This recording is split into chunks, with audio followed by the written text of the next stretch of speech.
कांग्रेस नेता हरीश रावत दे रहे सीएम पुष्कर सिंह धामी को चुनौती, कहा दम है तो करके दिखाओ। हरीश रावत ने सीएम धामी को चुनौती भरे अंदाज में कहा, धाकड़ है तो सतपाल महाराज और गणेश जोशी को मंत्री पद से हटाकर दिखाएं। सीएम धामी को धाकड़ मानने के लिए हरीश रावत ने रखी शर्त, दी 1 महीने की मोहलत। सबसे बड़ा सवाल, क्या उत्तराखंड के मुख्यमंत्री पुष्कर सिंह धामी की धाकड़ धामी की छवि को धूमिल कर पाएंगे रावत?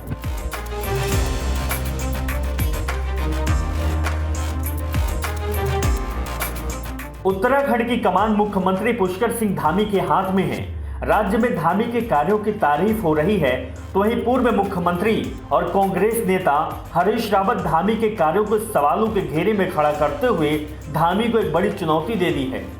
उत्तराखंड के मुख्यमंत्री पुष्कर सिंह धामी की धाकड़ धामी के नाम से की जा रही ब्रांडिंग के मामले में गुरुवार 3 नवंबर को राज्य के पूर्व मुख्यमंत्री हरीश रावत भी कूद पड़े हैं। उन्होंने धामी को अभी धाकड़ तस्लीम न करते हुए चुनौती देकर उन्हें अपने आप को धाकड़ साबित करने के लिए 1 महीने की मोहलत दी है।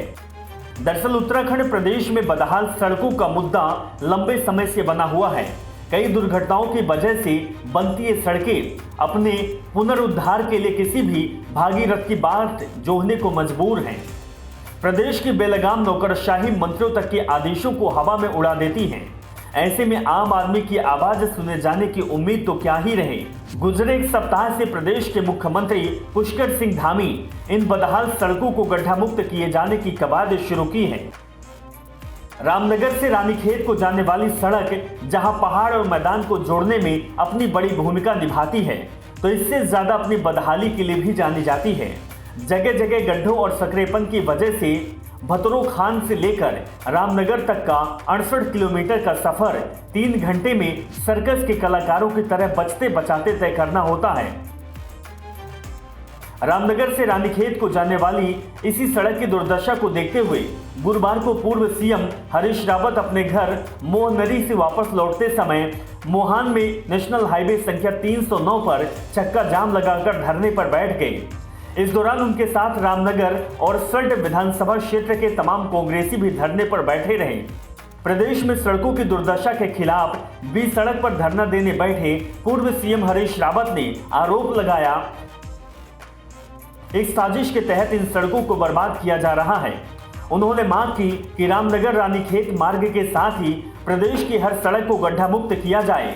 इन सड़कों की वजह से जनता और पर्यटकों की हुई फजीहत के लिए जिम्मेदार प्रदेश के लोक निर्माण विभाग के मंत्री को बर्खास्त किया जाना चाहिए। दिग्गज कांग्रेसी नेता ने कहा कि संघर्षों से बनी इन सड़कों को साजिश के तहत ठीक नहीं किया जा रहा है, जिससे स्थानीय लोगों के साथ ही पर्यटकों को परेशानियों का सामना करना पड़ रहा है।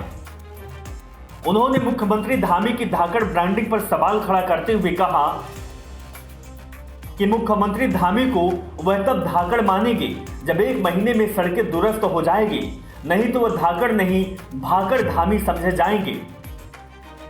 पूर्व मुख्यमंत्री हरीश रावत ने कहा कि अब प्रदेश में सड़कों को बचाने के लिए भी सड़कों पर आकर संघर्ष करना पड़ेगा। सड़कों के साथ साथ खेती के भी बुरे हाल हैं। ऐसे में इन विभागों के मंत्रियों को बर्खास्त कर देना चाहिए। रावत ने प्रदेश की खस्ताहाल सड़कों के लिए प्रदेश की अन्य अलग अलग जगहों पर धरना दिए जाने का भी ऐलान किया है। रावत के साथ धरना देने वालों में मुख्य तौर पर सल्ट के नारायण सिंह रावत, धूमाकोट के मनीष सुंदरियाल, रामनगर और सल्ट विधानसभा क्षेत्र के कई कांग्रेसी नेता मौजूद थे। इस धरने के दौरान रामनगर से पहाड़ और पहाड़ से रामनगर जाने वाले सड़कों और वाहनों को काफी मशक्कत भी करनी पड़ी थी।